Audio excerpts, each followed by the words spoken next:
नमस्कार. संस्कृत टीचर या चॅनलमध्ये तुम्हा सर्वांचं पुन्हा एकदा खूप खूप स्वागत. माझं नाव आहे सोनाली जाधव. संस्कृत टीचर हा चॅनल खास करून संस्कृत शिकणाऱ्या मुलांसाठी आणि त्यांच्या पॅरेंट्ससाठी बनवला आहे, जेणेकरून त्यांना संस्कृत भाषा शिकण्यासाठी सोपी आणि सहज होईल. आज आपण पाहणार आहोत इयत्ता 9वी. सब्जेक्ट आहे संस्कृत. इयर आहे 2022-23 आणि बोर्ड आहे महाराष्ट्र. व्हिडिओच्या सुरुवातीलाच तुम्हाला एक सूचना द्यायची आहे की मी पर्सनल आणि प्रायव्हेट ऑनलाईन क्लासेससुद्धा घेते संस्कृतचे इयत्ता 8वी 9वी 10वी. तर ज्यांना असं वाटतं की त्यांना गरज आहे की कोणीतरी शिकवण्याची, यूट्यूब त्यांना इनफ नाही होत आहे, अशा मुलांनीच क्लास लावावा. जी मुलं सेल्फ स्टडी करणारी आहेत, ज्यांना यूट्यूबच्या माध्यमातून मी शिकवलेलं समजतंय, त्यांनी कृपया यूट्यूबवरच कंटिन्यू करावं. त्यांना क्लास लावण्याची अशी स्पेशल गरज नाही आहे. ओके. आणि क्लास लावण्यासाठी तुम्ही काय कराल, तर माझा मेल आय डी आहे rajaramsonali1994@gmail.com. याच्यावर तुम्ही मेल करणार आणि तुमचे डिटेल्स म्हणजे तुमचं नाव काय, तुमच्या पाल्याचं म्हणजे मुलाचं नाव काय, स्टुडंटचं नाव काय, तुम्ही कुठे राहता, शाळेचं नाव काय आहे आणि कुठल्याही इयत्तेसाठी तुम्हाला क्लास लावायचा आहे आणि तुमचा कॉन्टॅक्ट नंबर, जेणेकरून मी तुम्हाला कॉल करू शकते. अशा पद्धतीने तुम्ही मला मेल करू शकता. ही सूचना व्हिडिओच्या सुरुवातीला का देते, कारण भरपूर जणांचं असं होतं की सुरुवातीला बघतात आणि शेवटी मग ते राहून जातं. आणि भरपूर असे पालक आहेत, भरपूर असे स्टुडंट्स आहेत ज्यांना क्लास लावायचा असतो आणि त्यांच्यापर्यंत ही माहिती पोचत नाही.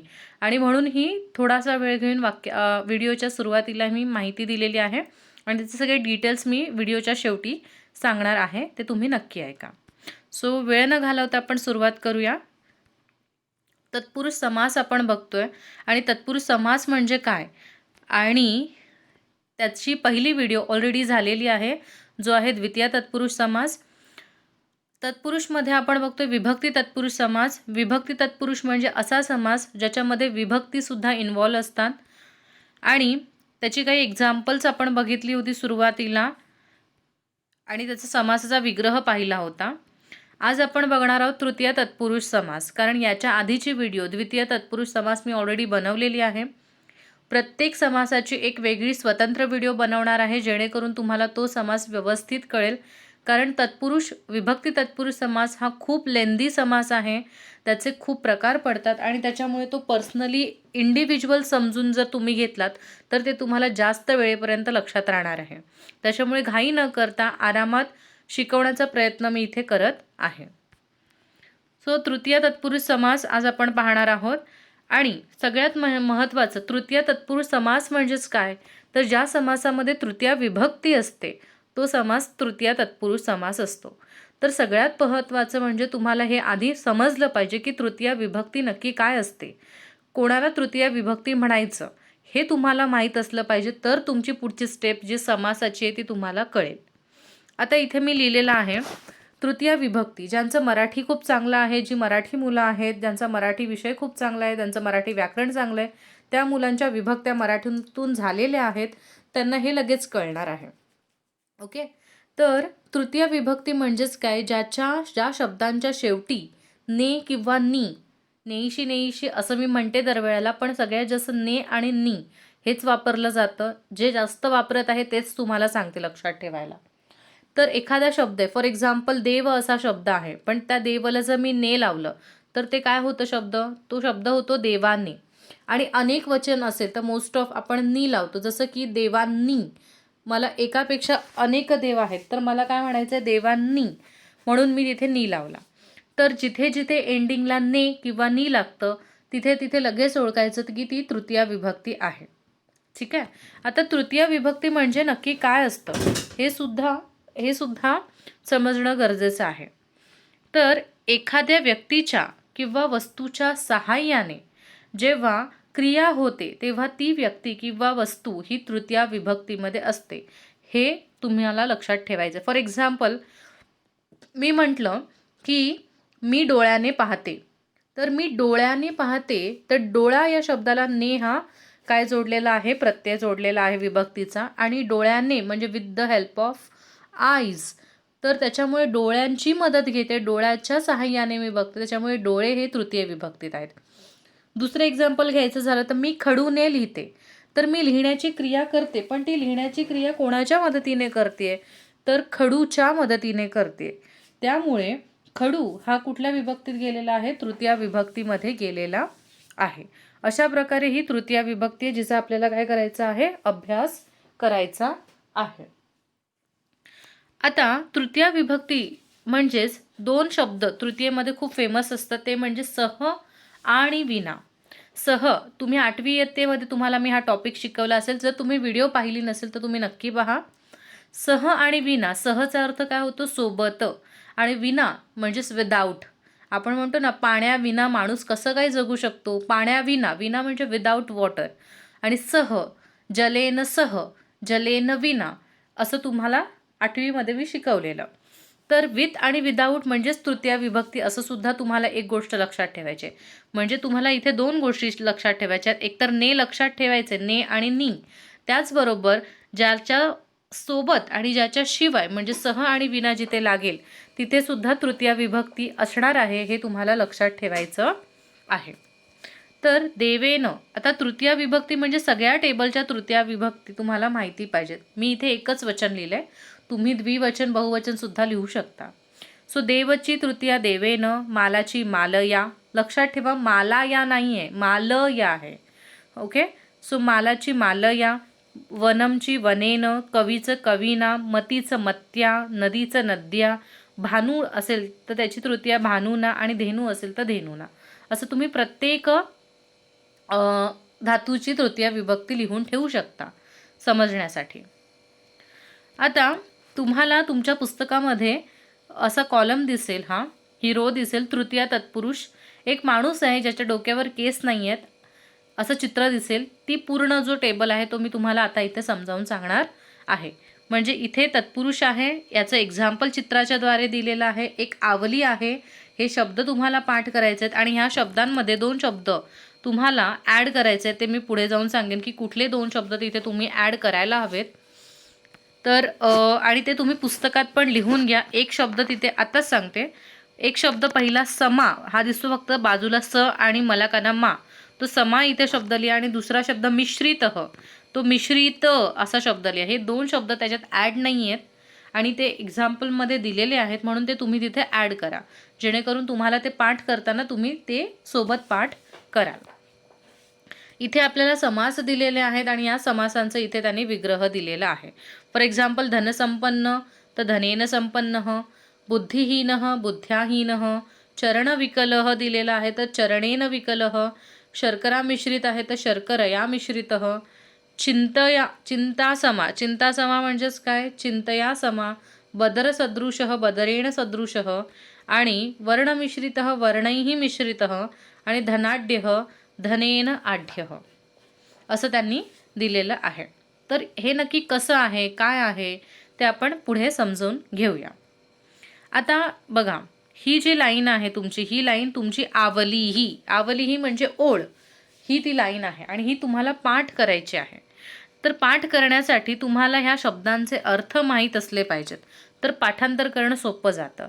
कुठल्याही शब्दाचा, कुठल्याही कॉन्सेप्टचा जोपर्यंत तुम्हाला अर्थ कळत नाही तोपर्यंत सगळंच निरर्थक असतं, म्हणजेच काय, मीनिंगलेस. त्याच्यामुळे मीनिंग समजणं खूप महत्त्वाचं आहे. तर आपण पहिलं या शब्दांचा मीनिंग समजून घेऊया. आता बघा, विहीन, रहित, हीन, विकल, वर्जित या सगळ्या शब्दांचा अर्थ होतो विदाऊट. एका सोप्या शब्दात तुम्हाला सांगायचं झालं तर इंग्लिशमध्ये, विदाऊट. विहीन म्हणजे सुद्धा विदाऊट, रहित म्हणजे पण विदाऊट, हीन, विकल आणि वर्जित. हां, आता पुढचं बघूया शब्द. पुढचा शब्द युक्त, संपन्न आणि आढ्य. या सगळ्यांचा अर्थ जर साध्या एका शब्दात सांगायचा झाला तर होतो विथ. म्हणजे युक्त, आपण म्हणतो ना, तो शक्तियुक्त आहे म्हणजे विथ द पॉवर. तो संपन्न, धन संपन्न आहे म्हणजे विथ द धन. ओके, अशा प्रकारे विथ या अर्थाने ह्याचा वापर आपण करतो. मिश्रित या शब्दाचा अर्थ होतो मिक्स्ड. आणि सदृश या शब्दाचा अर्थ होतो जस्ट लाईक दॅट, म्हणजे च्याप्रमाणे, कापसाप्रमाणे, वानराप्रमाणे, फुलाप्रमाणे, तर कशाही प्रमाणे. सदृश म्हणजे जस्ट लाईक दॅट. ओके, आता हे जे शब्द आहेत याचाच अर्थ मी तुम्हाला इथे या आवलीमध्ये सांगितलेला आहे, जेणेकरून तुम्ही कन्फ्यूज होणार नाही. या सगळ्या शब्दांचा अर्थ विदाऊट होतो, या सगळ्या तिन्ही शब्दांचा अर्थ विथ होतो. ओके, एवढं क्लिअर झालं आहे.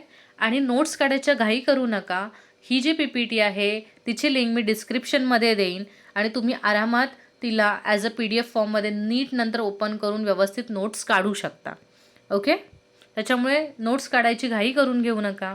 मी जे काही समजावते ते तुम्ही समजून घेण्याचा प्रयत्न करा.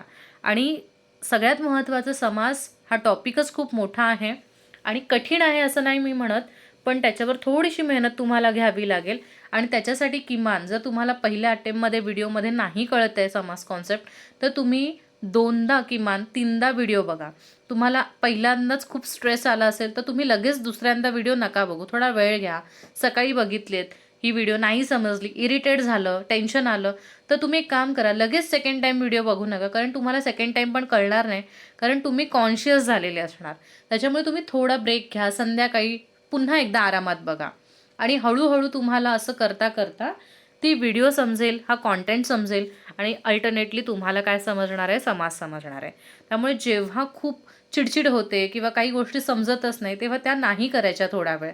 आणि थोडंसं स्विच करायचं मूडला आणि थोडंसं फिरून यायचं, टाईमपास करायचा. आणि मग जेव्हा मूड पुन्हा आपला ऑन असतो तेव्हा ती गोष्ट ऐकायची, समजून घ्यायची, तर तुम्हाला ती पटकन कळते. ओके, आता ही काही ट्रिक नाही, हे नॉर्मल लॉजिक आहे, हे प्रत्येकजण वापरतात, मोठी माणसं पण आणि लहान मुलं पण. ओके, सो मी जस्ट शेअर केला. आता आपण सुरुवात करूया एक्झाम्पल्सला. हे जे एक्झाम्पल्स आहेत, हे केशविहीनपासून हे सगळे एक्झाम्पल ते मी तुम्हाला व्यवस्थित नीटनेटक्या पद्धतीने एक्सप्लेन करणार आहे. ओके, पहिले एक्झाम्पल बघूया, केशविहीनः. आता आपण एखाद्या व्यक्तीला म्हणतो की अरे त्याला तर केसच नाही आहेत, ठीक आहे, तर त्याला शब्द संस्कृतमध्ये आहे केशविहीनः. श इथे शहामृगामधला आहे, केशविहीनः. आता तुम्ही सांगा याचा अर्थ काय होतो, तर मी अर्थ लिहिलाय बघा. केशविहीनः या शब्दाचा, या समासाचा अर्थ होतो केसांनी हीन असलेला किंवा केसांनी विहीन असलेला. म्हणजेच काय, विदाऊट हेअर. मी तुम्हाला वरतीच अर्थ सांगितले, विहीन म्हणा, हीन म्हणा, त्याचा अर्थ काय होतो, विदाऊट. मग केसांनी, विदाऊट हेअर म्हणजे केसांनी हीन असलेला, म्हणजेच काय, केस नसलेला. आता आपल्या आवलीमध्ये जे तुम्ही पाठ करता, आवली म्हटल्यावर तुम्हाला लक्षात आलं पाहिजे की हा वाला कॉलम.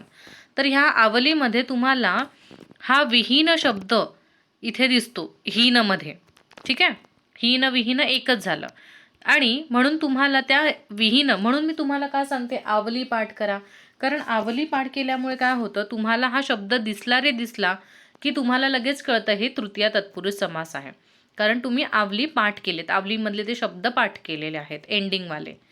तर तसं सुद्धा तुम्ही पटकन ओळखू शकता. आणि केसांनी हीन, आता नी हा प्रत्यय तुम्हाला दिसतोय, केस अनेक आहेत.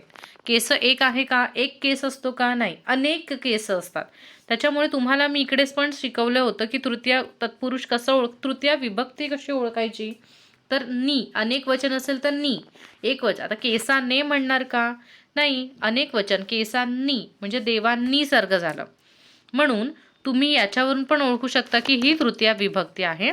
किंवा आवलीमधला जो शब्द आहे शेवटचा विहीन, त्याला सुद्धा बघून तुम्ही ओळखू शकता की हा तृतीया तत्पुरुष समास आहे. आता केस अनेक आहेत, बरोबर, त्याच्यामुळे तुमचं वचन कुठलं असणार आहे, तृतीयाच असणार आहे, पण कुठलं असणार आहे, बहुवचन. मग देव, केश हा जो शब्द आहे तो केशही का झाला, कारण देवची तृतीया जी आहे ती देवैही आहे. देवेन, देवाभ्याम, देवैही तृतीया, म्हणून देवप्रमाणे केश चालतो. मग केशचं काय होणार, केशैही. केशैहीचाच अर्थ काय होतो, केसांनी. आणि आपल्याला माहिती आहे समास शिकवताना मी गेल्या वेळेला सांगितलेलं की सेकंड शब्द जो आहे तो आपण ॲज इट इज ठेवतो आणि पहिला जो शब्द आहे त्याचीच आपण विभक्ती करतो. तर जेव्हा तुम्हाला समास दिलेला असेल आणि तुम्हाला विग्रह करायला सांगत असतील, विग्रह म्हणजे समास तोडायला सांगत असतील, तर कुठल्या विभक्तीत तोडायचा हे आपल्याला कळलं पाहिजे. आता विहीन शब्द पाहिल्यावर मला कळलं की बाबा इथे तर तृतीया विभक्ती आहे, म्हणून मी ह्याला तोडताना ह्या केशला तृतीया विभक्तीमध्ये तोडलेलं आहे. कळलं? विग्रह करताना केश शब्दाची तृतीया केली आणि केस भरपूर आहेत म्हणून तृतीया बहुवचन केलेलं आहे. ओके. आता पहिलं एक्झाम्पल तुम्हाला कळलंय. दुसरं एक्झाम्पल धनसंपन्न. दिसतंय तुम्हाला कुठे आहे धनसंपन्न? हे बघा, आणि हा त्याचा विग्रह आहे. तर धनसंपन्न या हा समास आहे आणि त्याचा ब्रेक केलेला आहे धनेन संपन्न. म्हणजेच काय, याचा अर्थ काय होतो धनसंपन्न? तर धनाने जो संपन्न आहे. संपन्न म्हणजे विथ, मी तुम्हाला सांगितलंय की विथ धन, विथ मनी, असा अर्थ आपल्याला इथे घ्यायचा आहे. आता आवलीमध्ये जर तुम्ही शब्द संपन्न हा पाठ केला असेल तर त्या संपन्नलाच बघून तुम्हाला कळतंय की हा तृतीया तत्पुरुष समास आहे. आणि जर तुम्हाला हे समजते की तृतीया आहे तर पहिला शब्द धन आणि दुसरा शब्द संपन्न. संपन्नाला काहीच करायचं नाही, संपन्न आपण ॲज इट इज ठेवणार. आणि धन याला तुम्ही कशामध्ये ब्रेकडाऊन करणार विग्रह करताना? धनेन. धनेनच का केलं? कारण धन हे द्रव्यवाचक नाव आहे. द्रव्यवाचक म्हणजेच काय, मटेरियल थिंग आहे. आणि त्याचं आपल्याला म्हणजे एक पैसा, दोन पैसा, अनेक पैसा, एक धन, दोन धन, अनेक धन असं तर करत नाही आपण. धन हे मल्टिपलच आपण अज्युम करतो. त्याच्यामुळे ह्याचं एकच वचन आपण डायरेक्टली घेणार. आणि धन हा देवप्रमाणे चालतो, कारण अकारांत शब्द आहे धन पण, आणि देव पण अकारांत आहे. त्यामुळे देवेन प्रमाणे धनचं काय झालेलं आहे? धनेन. म्हणून जेव्हा तुम्ही समास, हा समास आहे धनसंपन्न, पण त्याला जेव्हा विग्रह करता तेव्हा संपन्न तर तुम्ही ॲज इट इज लिहिता, पण धनचं काय करायचं असतं? तर धनचं आपण संपन्नवरून डिसाईड केलं की धन संपन्न शब्द दिसतोय म्हणजे तृतीय विभक्ती आहे आणि म्हणून धनची तृतीया धनेन केलं. ओके, कळलं? म्हणजे तुम्हाला समास आणि विग्रह दोन्ही सुद्धा यायला हवेत. समास ओळखता पण आला पाहिजे, समास करता पण आला पाहिजे, समास विग्रह पण करता आला पाहिजे. तिन्ही गोष्टी तुम्हाला आल्या पाहिजेत. त्याच्यानंतर पुढचं एक्झाम्पल आहे बघा इकडे, बुद्धिहीन. हे दिसतंय तुम्हाला? बुद्धिहीन, आणि त्याचं ब्रेकडाऊन केले बुद्ध्याहा, बुद्ध्याहीन असं. कसं केलं बघूया आपण. तर हा शब्द आहे बुद्धिहीन, आणि भरपूर मुलांना ही गोष्ट माहीत नाही आहे किंवा नसते साधारण. ती मी सांगते की मुलं काय कन्फ्यूज होतात मराठी आणि संस्कृतमध्ये. मराठीत मुलांना सवय असते बुद्धीचा धी दीर्घ लिहायचे, आणि संस्कृतमध्ये ते जेव्हा हा ऱ्हस्व धी बघतात तेव्हा त्यांना लक्षातच नाही राहत की हा ऱ्हस्व आहे. आणि बुद्धी हा शब्द बघा, मराठीमधले तुम्हाला एक सोपी साधी गोष्ट सांगते. मराठीमधले जे शब्द दीर्घ वेलांटीमध्ये असतात ते संस्कृतमध्ये ह्रस्व वेलांटीमध्ये होतात. हे तुम्ही कधी नोटीस केलं आहे का? नाही केलं आहे तर तुम्ही करू शकता. मराठीमध्ये आपण विभक्ती शब्द कसा लिहितो? असा लिहितो की नाही, ती दीर्घ. पण हाच जर शब्द तुम्ही तुमच्या तक्त्यांमध्ये बघितलात तर विभक्तीचा ती हा तुम्हाला असा दिसेल संस्कृतमध्ये. म्हणजे हे एक काय म्हणाल, हे सगळीकडेच घडतं संस्कृत आणि मराठीमध्ये. त्याच्यामुळे ही एक महत्त्वाची गोष्ट आणि ती तुम्हाला लक्षात ठेवली पाहिजेत. त्याच्यामुळे बुद्धिहीन याच्यामध्ये संस्कृतमध्ये शब्द आहे तर बुद्धीची धी पहिली असते, आणि त्याचा जेव्हा तुम्ही विग्रह करायला घेता तर बुद्धिहीन, आपण एखाद्याला म्हणतो अरे तो ना बुद्धिहीन माणूस आहे. बुद्धिहीन म्हणजेच काय? बुद्धीने हीन असलेला. हीन म्हणजेच काय? विदाऊट बुद्धी म्हणजेच काय? विदाऊट बुद्धी म्हणजेच काय? की जो मूर्ख आहे, बरोबर ना? बुद्धी नाही आहे म्हणजेच काय आहे? तो माणूस मूर्ख आहे. तर बुद्धीने हीन, मग ने, आपण या नेला बघून सुद्धा कळतं आपल्याला की इथे तृतीया विभक्ती आहे. आता तुम्हाला एवढं कळलं की बुद्धिहीनचा अर्थ होतो बुद्धीने हीन. म्हणजेच तुम्हाला आता कळलं की हीन शब्द एंडिंगला आहे, आवली तुमची पाठ आहे, आणि तुम्हाला लगेच कळलंय की अरे हीन शब्द आहे ना, मग तृतीया विभक्ती. मग तुम्ही या हीन शब्दाला काही करणार नाही कारण सेकंड वर्ड आहे, त्याला तसंच ठेवणार. पण बुद्धी हा शब्द जो आहे तो आपल्याला कुठल्या विभक्तीमध्ये लिहायचा आहे? तृतीय. आणि बुद्धी ही एकवचनीय आहे, अनेक बुद्ध्या तर नसतात, बरोबर? त्याच्यामुळे आपण वचन तर एकच वचन करणार आहोत. ओके. पण काही मुलं काय करतात, मराठीमधला बुद्धी हा त्यांच्या डोक्यात असतो, त्याच्यामुळे ते काय करतात, बुद्धी शब्द चालवतात नदीप्रमाणे. तर नदीप्रमाणे नाही चालवायचं आहे. बुद्धी शब्द जो आहे तो मतीप्रमाणे चालेल, पहिली वेलांटी. आणि मती याचं जर तुम्ही तृतीया विभक्ती बघितली तर ती होते मत्या, आणि मग बुद्धीचं काय होणार, बुद्ध्या. म्हणून इथे ब्रेक करताना, समासाचं ब्रेक करताना, विग्रह करताना काय झालेलं आहे, बुद्ध्याहीनः. ओके, कळलेलं आहे, बुद्ध्याहीनः. का, कारण मतीचं तचा ती जातो निघून आणि तला य जोडला जातो, यला का ना. तसंच बुद्धीचं पण होतं, बुद्धीचा धी निघून जातो, धला य, यला का ना, बुद्ध्या. Okay, clear. बुद्ध्याहीन का झालंय, बुद्धीने हीन. नेक्स्ट पुढचं एक्झाम्पल, चरणविकल बघायचंय तुम्हाला. इथे बघा दिसतंय चरणविकल, त्याचा विग्रह काय होतो, चरणेन विकलः. तर ते एक्झाम्पल आपण बघूया. चरणविकलः आणि समासाचा विग्रह आहे चरणेन विकलः. आता चरण म्हणजेच काय, पाय. तुम्हाला माहिती आहे ना, आपल्याला आई वडील सांगतात की देवाच्या चरणावर डोकं ठेव. सो चरण म्हणजे पाय, हे आपल्याला माहिती आहे. पण इथे पण काही काही मुलं म्हणतील की तुम्ही चरणेनं का लिहिलं, तिथे जर चरणाभ्याम यायला पाहिजे होतं, 2 पाय. तर बरोबर आहे तुम्हाला बघा, पाय 2 असतात. पण इथे मी काय कन्सिडर केलेलं आहे, किंवा पुस्तकात जे लिहिलेलं आहे चरणेनं विकल, त्यांनी काय कन्सिडर केलेलं आहे की एका पायाने अपंग असलेला. विकल म्हणजे तुम्हाला मी सांगितलं वरती, विदाऊट. सो विदाऊट 1 लेग म्हणजेच काय, अपंग आहे तो, एका पायाने हँडिकॅप आहे. तर म्हणून एकाच पायाने हँडिकॅप आहे, त्याच्यामुळे मी इथे एकवचन घेतलंय आणि म्हणून देवेन प्रमाणे तिथे चरणेन विकलः झालंय. पण सपोज एखादा मोठा ॲक्सिडेंट झाला आणि दोन्ही पाय विकल झालेले आहेत, म्हणजे दोन्ही पाय हँडिकॅप आहेत त्याचे, बरोबर. आणि तसं काही तुमचं वाक्यामध्ये, एखाद्या टेक्स्टमध्ये तुम्हाला तसं काही लिहायचं आहे, भाषांतर करायचं आहे की 2 पायांनी विकल झाला, तर मग काय करणार, मग तुम्ही इथे चरणेनच्या जागी चरणाभ्याम विकलः करू शकता.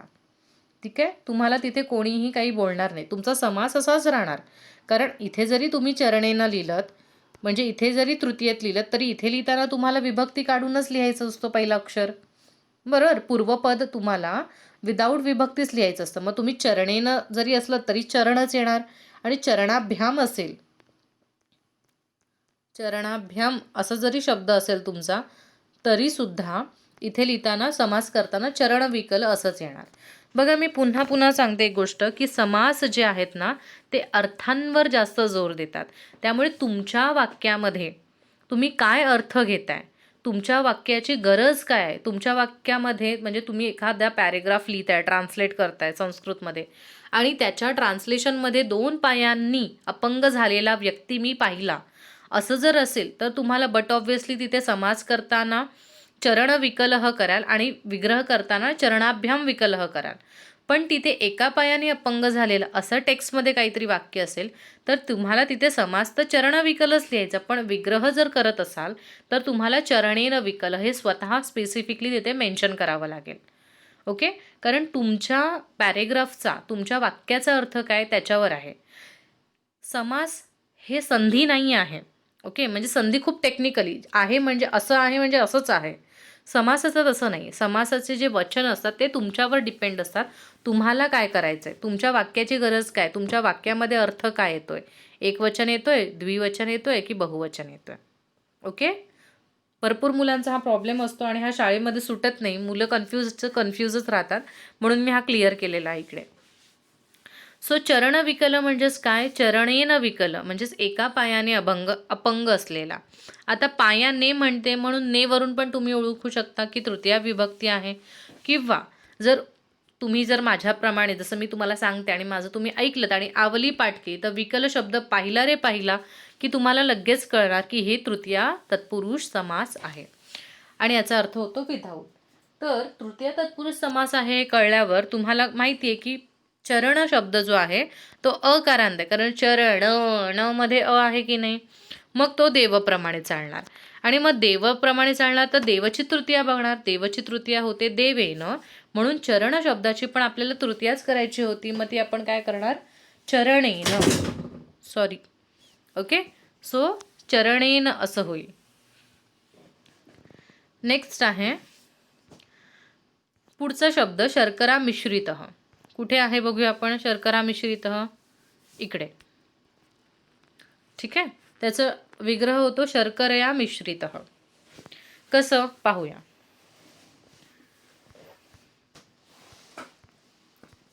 शर्करा म्हणजे भरपूर जणांना शर्करा म्हणजेच माहिती नसतं. शर्करा म्हणजे साखर, शुगर. ओके. सो याचा विग्रह होतो शर्करया मिश्रित. तुम्ही म्हणाल की मॅम तुम्ही शर्कराचा रा लिहिला नाही, चुकून रच लिहिलाय, प्रिंटिंग मिस्टेक आहे. तसं नाही, प्रिंटिंग मिस्टेक नाही आहे. शर्कराचं शर्करयाच बरोबर लिहिलेलं आहे मी.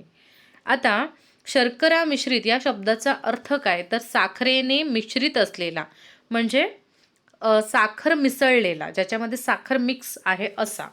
हां, तर जसं आपण म्हणतो ना शुगर कोटेड कँडीज, म्हणजे साखरेच्या त्या छोट्या, म्हणजे साखरेमध्ये मिक्स असलेल्या ज्या कँडीज असतात, ज्याला ओव्हरकोट असतं केलेलं, साखरेमध्ये डीप केलेल्या असतात त्या, तसं. तर इथे पण साखरेने ने म्हटल्यावर आपल्याला कळतं तृतीया विभक्ती आहे. आणि जर तुम्ही आवली पाठ केली आणि मिश्रित शब्द बघितलात, तुम्हाला मी व्हिडिओच्या स्टार्टिंगलाच सांगितले की 2 शब्द ॲड करा, त्याच्यामध्ये मिश्रित शब्द तुम्ही स्वतः लिहा त्या आवलीमध्ये. तो शब्द मिसिंग आहे त्याच्यामध्ये. सो तो शब्द वाचला तुम्हाला कळतं, अरे मिश्रित शब्द आहे म्हणजे ही तृतीय विभक्ती आहे. आणि तृतीय म्हणजे पहिला शब्द मला जो ब्रेकडाऊन करायचा आहे, विग्रह करायचा आहे, तो तृतीय. आता शर्करा हा शब्द चालतो, हा काय आहे, स्त्रीलिंगी शब्द आहे, बरोबर. आणि स्त्रीलिंगी चालतो मालाप्रमाणे, शर्करा चालणार मालाप्रमाणे. मग मालाची तृतीय बघावी लागणार. देवाची तृतीय बघून चालेल का? मी जर तिथे लिहिलं शर्करेनं मिश्रित, तर चालणार आहे का? नाही चालणार. कसं चालणार सांगा मला? कारण शर्करा हा जो शब्दच आहे तो देवाप्रमाणे चालतच नाही, तो मालाप्रमाणे चालतो, बरोबर.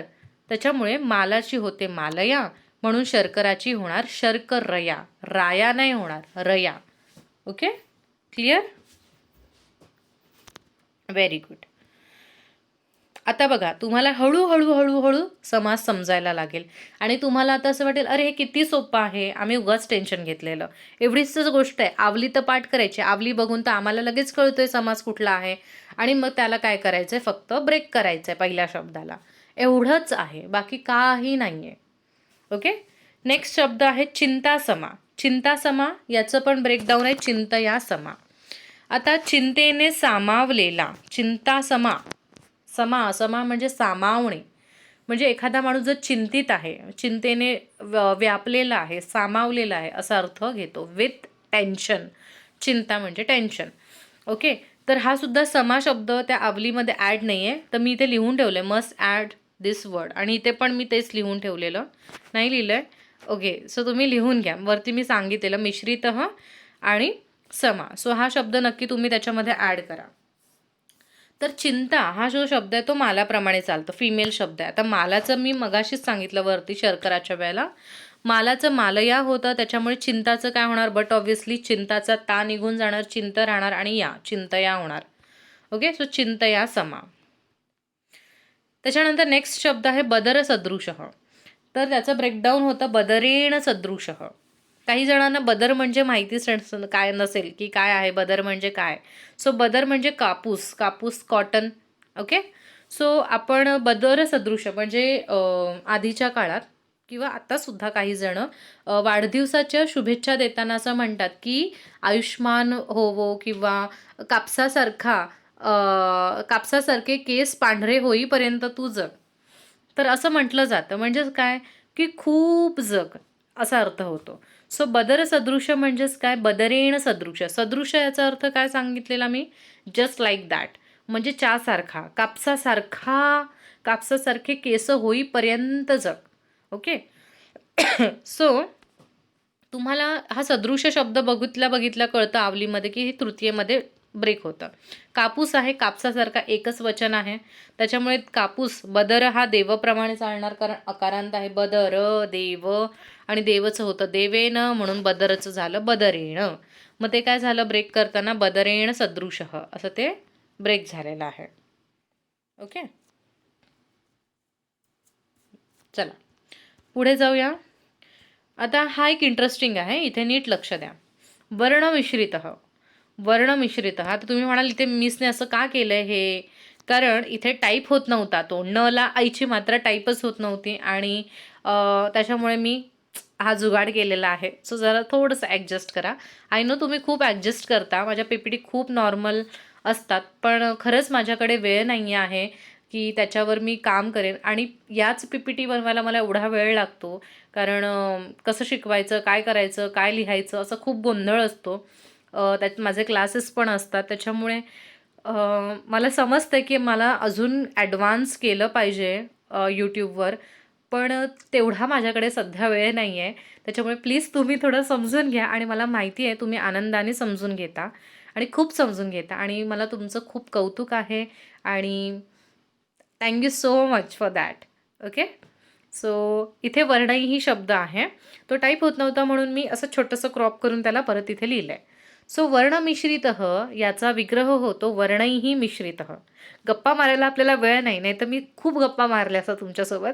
पण ऑलरेडी व्हिडिओ खूप लेंदी होते आणि फास्ट तरी किती शिकवायचं असं माझं होतं, की एखादा टॉपिक जितका स्लो जाईल तो तितकाच जास्त समजेल असं पण माझं असतं. त्याच्यामुळे तरी पण दोन्हीचं कॉम्बिनेशन मी सुवर्णमध्ये गाठण्याचा प्रयत्न करते इकडे. ओके. सो वर्णमिश्रितः म्हणजेच काय? तर विग्रह होताना होतो वर्णैः मिश्रितः. म्हणजेच काय? वर्ण या शब्दाचे अनेक अर्थ आहेत. वर्ण म्हणजे कख गघ मधले हे वर्ण आहेत, वर्णमाला वगैरे. आणि दुसरा वर्णाचा अर्थ होतो रंग. हां, कृष्ण वर्ण म्हणजे काळ्या रंगाचा. धवल वर्ण म्हणजे सफेद रंगाचा. सो वर्ण म्हणजे रंगसुद्धा आहे. तर इथे काय? वर्णमिश्रितः म्हणजेच काय? रंगांनी मिश्रित असलेला. हां, there are so many colours. असं एक कलर नाही आहे, खूप कलर्स आहेत. ठीक आहे, असं माझ्या वाक्यामध्ये काहीतरी आहे सेंटेन्स, त्याच्यामधलं हे मला समास वापरायचा आहे. तर रंगांनी, नी आणि ने तृतीय विभक्ती, तसं मला कळते तृतीय. किंवा समजा मी आवली पाठ केली, मिश्रित शब्द आहे बघा, मी इथे लिहिलं आहे मिश्रित शब्द. त्याच्यामुळे तुम्हाला पण असं पण कळतं की हां बाबा, मिश्रित शब्द आहे, तृतीय तत्पुरुष समास आहे, आम्हाला कळलं आहे. पण आता मुलं इथे काय करतात? कन्फ्यूज होतात मुलं. मुलं म्हणतात की वर्ण ना, मग ते करतात वर्णेन मिश्रितः. आणि ते म्हणतात अरे बापरे, पुस्तकात तर वर्णेनं नाही दिले, पुस्तकात वर्णही का दिलं बाबा त्यांनी अचानक? त्यांनी वर्णेनं करायला पाहिजे होतं ना, देवेन प्रमाणे. वर्ण शब्द तर देवप्रमाणे चालतो. मग त्यांनी वर्णही का लिहिले त्याचं कारण सांगते मी. कारण अनेक रंग मिक्स होतात, बरोबर ना? आता बघा ना, साधारण आपल्या मनात काय, मी म्हटलं की अरे किती रंगीबेरंगी फुलं आहेत. याचा अर्थ काय होतो? एकच कलरच्या फुलांना मी रंगीबेरंगी बोलणार आहे का सांगा मला? नाही बोलणार. अनेक रंग असणार तेव्हाच मी रंगीबेरंगी हे वापरणार ना शब्द. तसं. म्हणून वर्णमिश्रितः म्हणजेच काय? रंगांनी मिक्स. आता मिक्स म्हटल्यावर so many colours are there. एकच कलर कसा मिक्स होणार? बरोबर? त्याच्यामुळे मोस्ट ऑफ करून हे कन्सिडरच केलं जातं की इथे कलर भरपूर आहेत आणि त्या कलरचं मिश्रण होत आहे. म्हणून अनेक रंग एकमेकात मिसळतात. म्हणून त्यांनी काय केलं, इथे देवच वापरले, पण देवचं देवेनं नाही केलं, एकवचन नाही केलंय. देवचं त्यांनी देवही प्रमाणे वर्णाचं वर्णही केलंय. कळलं? आता तिथे वर्णही का आलेलं आहे आणि वर्णेनं का नाही आलेलं आहे ते. ओके. आता अजून स्मार्ट मुलं आपल्याकडे आहेत. त्यांचा डाऊट काय असतो बघा. ते म्हणतात की नाही पण एकच रंग मिसळला. पाण्यामध्ये आम्ही मिसळतोय एकच रंग. तर मग काय? नाहीत रंग आमच्याकडे अनेक. एकच रंग आम्हाला मिक्स करायचा आहे. आम्ही मिक्स करतोय पाण्यामध्ये. तर मग काय? तर बघा, तुम्ही तुमच्या गरजेनुसार, मी तुम्हाला आधी पण सांगितलं, समास तुम्हाला फ्रीडम देतं. तुमचा अर्थ काय आहे वाक्याचा, बरोबर? त्याच्यानुसार तुमची गरज किती आहे, तुमचं एक आहे, गोष्ट दोन आहेत, अनेक आहेत, हे तुमच्यावर डिपेंड आहे. जर तुम्हाला वाटलं की नाही नाही माझा एकच रंग आहे, मी तो एकच रंग मिक्स करते, ओके, ब्रशमध्ये एकच रंग तो मी मिक्स करत बसलेली आहे, असं पण असू शकतं ना एखाद्याचं म्हणणं. तर बरोबर आहे. तर मग अशा वेळेला तुम्ही त्याला देवेन प्रमाणे वर्णेनं लिहिलत तरीसुद्धा तुमचे मार्क काही जाणार नाहीत. त्याच्यामुळे टेन्शन घेऊ नका. अरे बापरे, मी चुकून वर्णही मला सुचलंच नाही, मला फक्त वर्णेनच लिहिलं तर माझे मार्क जाणार का? असं काहीही नाही. Don't worry. ओके. त्याच्यामुळे वर्ण बघा, समास तर तोच राहणार वर्णमिश्रित. फक्त ब्रेक करताना तुमच्यावर आहे. तुम्हाला एक कलरचं करायचं आहे तर वर्णेनं मिश्रित करा. अनेक करायचं असेल तर वर्णही मिश्रित करा. ठीक आहे. बघा इथे मी सूचना पण लिहून दिली आहे. वचन कोणतं घ्यायचं हे आपण आपल्या वाक्याच्या अर्थानुसार घ्यायचं, कारण समास हे अर्थाला महत्त्व देतात. ओके. नेक्स्ट पुढचं आणि शेवटचं धनाढ्य. किती वेळ झालेला आहे? ऑलरेडी अर्धा तास झालेला आहे. ओके. सो धनाढ्य म्हणजेच काय, धनेन आढ्य. आता धन म्हणजेच काय, धनाढ्य. आपण म्हणतो ना की काय म्हणूया आपण, हा राजा XYZ राजा खूप धनाढ्य राजा आहे. म्हणजेच काय, तर धनाने परिपूर्ण. आढ्य या शब्दाचा अर्थ काय होतो, धनाढ्य. किंवा आता तुम्हाला 9वी मधल्या मुलांना एक धडा आहे, मनोराज्यस्य फलम. त्याच्यामध्ये रूपाढ्यम असा एक शब्द आहे, म्हणजे रूपाने परिपूर्ण असलेली. हां, तसंच धनाने. मग आढ्यचा अर्थ होतो परिपूर्ण असणं, म्हणजे विथ काहीतरी इन्व्हॉल्व असणं, या अर्थाने याचा अर्थ येतो. सो धनाने परिपूर्ण. ने बघितलं की तुम्हाला कळतं तृतीय विभक्ती आहे, किंवा आढ्य शब्द जर तुम्ही आवलीत पाठ केला तरी पण तुम्हाला कळतंय तृतीय विभक्ती आहे. मग तुम्हाला शेवटचा शब्द आहे. आता ह्याच्यामध्ये बघ, धन ओरिजिनल आहे, त्या धनाचं धना दिसतंय, म्हणजे तुम्हाला कळलं पाहिजे की ह्याच्यामध्ये आ मिक्स आहे. मग तो आ आपण जर वेगळा काढला तर आढ्य हा वेगळा शब्द निघतो बाहेर. आणि मग हा जो पहिला शब्द आहे धन, त्याची तृतीया करायची.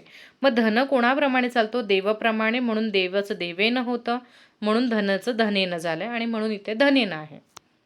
आता तुम्ही म्हणाल नाही, पैसे तर भरपूर असतात, जसं तुम्ही वरती सांगितलं कलर भरपूर असतात तर वर्णही केलं, मग इथे पण धनही पाहिजे होतं की नाही, धनही आढ्य. मग इथे तुम्ही धनेनंच का लिहिलं बरं एकवचन. तर पुन्हा एकदा तेच सांगते की धन हे एक धन, दोन धन, तीन धन असं काउंट करत नाही. ते धन एक वचन म्हणजेच भरपूर असतं. ओके, म्हणून ते धनेनं घेतलेलं आहे. पण तुम्ही म्हणाल नाही आम्हाला असं, आता तुम्ही सांगितलं म्हणून कळलं, एखादा शब्द आला आणि तो आम्हाला नाही कळला आणि तो असाच असता तर, आणि आम्ही बहुवचन लिहिलं तर मार्क जाणार नाही. तुम्ही धनही आढ्य लिहिलं तरी मार्क जाणार नाही. ओके. सो धनेन आढ्य. रंग कसे आपण मोजतो की नाही, एक रंग, दोन रंग, तीन रंग, चार रंग. पैसे असं धन मोजतो का, रुपये नाही म्हणत आहे मी, धन. धन हे हा असा शब्द आहे जो युनिटी दाखवतो. धनामध्ये फक्त पैसे येतात असं नाही. धन म्हणजे त्याच्यामध्ये ज्वेलरी आली, त्याच्यामध्ये इतर गोष्टी आल्या, प्रॉपर्टी, आता हे सगळं माझं धन आहे असं मी म्हणणार ना. त्याच्यामुळे ते एकवचनी आपण कन्सिडर करतो. ओके. सो फायनली आपलं काय झालेलं आहे, तृतीय तत्पुरुष समास झालेला आहे. आय होप तुम्हाला तो कळला असेल, आणि कळला असेल तर प्लीज सगळ्यांनी आठवणीने, इतके जण तुम्ही बघता आणि किती छोटे छोटे जे नंबर्सवाले आहेत, किती कमी लोक व्हिडिओला लाईक करतात, तर प्लीज असं करू नका. प्लीज व्हिडिओला लाईक करा जर तुम्हाला व्हिडिओ आवडली असेल तर. आणि सगळ्यांनी एकदा प्लीज माझ्यासाठी चेक करा की तुम्ही चॅनलला सबस्क्राईब केलं आहे का. नाही केलं असेल तर प्लीज चॅनलला सबस्क्राईब करा. आणि का म्हणते, कारण आपण लवकरात लवकर 50K पर्यंत पोहोचणार आहोत. आणि मी खूप एक्सायटेड आहे, कारण माझ्यासाठी ही खूप मोठी अचीवमेंट आहे आणि याच्यामध्ये तुमची साथ आहे. आणि अजून मला साथ मिळावी म्हणून मी तुम्हाला ही रिक्वेस्ट करते. अदरवाईज मी तुम्हाला कधी असं सबस्क्राईब करा असं सतत बोलत नाही. पण आता आपण खूप जवळ आलो आहे, त्याच्यामुळे प्लीज ज्यांनी सबस्क्राईब केलं नसेल त्यांनी प्लीज चॅनलला सबस्क्राईब करा. व्हिडिओ शेअर करा तुमच्या इतर मित्रमैत्रिणींसोबत, जेणेकरून त्यांना संस्कृत जे कठीण जाते ते कठीण जाणार नाही, सोपं जाईल. आणि शेअरिंग इज केअरिंग. आणि मला माहिती तुम्ही माझे स्टुडंट आहात, तर तुम्ही सेल्फिश अजिबात नसणार आहात. तुम्ही मनसोक्त ज्ञान वाटणारे स्टुडंट्स असणार आहात. त्याच्यामुळे नक्की तुमच्या मित्रमैत्रिणींबरोबर शेअर करा, कारण ज्ञान दिल्याने वाढतं. ओके. सो हा माझा मेल ID आहे, rajaramsonali1994@gmail.com, 1994gmail.com. तुम्हाला काही डाऊट असतील, क्वेरीज असतील तर तुम्ही नक्की मला मेल करू शकता. मेलवर तुमचा कॉन्टॅक्ट नंबर देऊ शकता, जेणेकरून मी तुम्हाला कॉल करेन. पण त्याचं काहीतरी रिझन असलं पाहिजे की हां एक सिरियस रिझन आहे, त्याच्यामुळे मला बोलायचं आहे, किंवा माझ्या वडिलांना बोलायचं, पॅरेंट्सला बोलायचं असं. ठीक आहे. आणि वरती सांगितल्याप्रमाणे मी ऑनलाईन ट्युशन्स घेते, तर त्याच्यासाठी 8वी 9वी 10वी तिन्ही वर्षांसाठी घेते. तर तुमची काय गरज आहे, तुम्हाला कुठला भाग कळत नाही, काही मुलांचं असं असतं की नाही आम्हाला फक्त ग्रामरसाठी क्लास लावायचा आहे, तर तसेही क्लासेस घेते, ओन्ली स्पेशल ग्रामर. कारण धडे वगैरे ते म्हणतात की नाही धडे समजतात, ग्रामर नाही कळत, आमचं बेसिक ग्रामर कच्चं आहे. तर असे तुमची जशी नीड आहे, गरज आहे, त्याप्रमाणे मी क्लासेस घेते. आणि वेळ ही जी असते ती तुमच्यावर आणि माझ्यावर आपण ठरवतो की मी या वेळेत फ्री आहे, तुम्ही पण त्यावेळेत जर योग्य वेळ जुळून आली तर आपण क्लास चालू करू शकतो. आणि बट ऑब्व्हियसली ऑनलाईन क्लासेस आहेत, त्याच्यामुळे ते पेड क्लासेस आहेत. ओके, त्याची फीज आहे.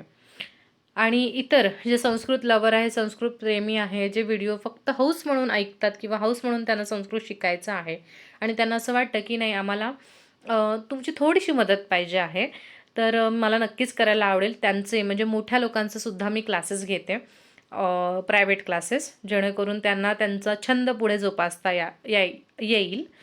आणि पुन्हा तेच, लाईक, सबस्क्राईब आणि शेअर आणि बेल आयकॉनवर क्लिक करा. नवीन व्हिडिओचं नोटिफिकेशन येईल. आणि खूप साऱ्या व्हिडिओज आपल्या जुन्या ऑलरेडी झालेल्या आहेत.